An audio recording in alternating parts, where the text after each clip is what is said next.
Welcome to Markforged Maintenance with Quest Integration. This video will be covering everyday maintenance on your machine.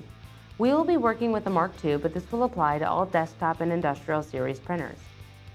Clean the print bed with water and paper towels after every print. Make sure you clear all debris from inside the printer.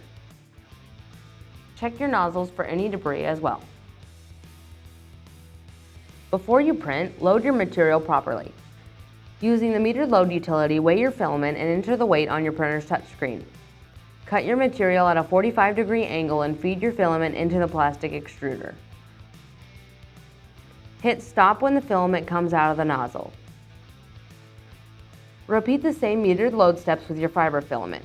Secure the spool to the printer, and when the fiber comes out of the nozzle, press the cut button to complete the loading process.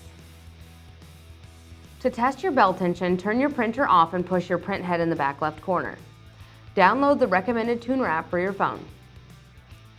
Place your phone's microphone close to but not touching the back belt and pluck the belt. Adjust the tensioner until the app reads 49 Hz. Repeat the same with the front belt until it reads 62 Hz. To check bed level, reference support documents for your specific printer. We're here to help. Contact us with any further questions.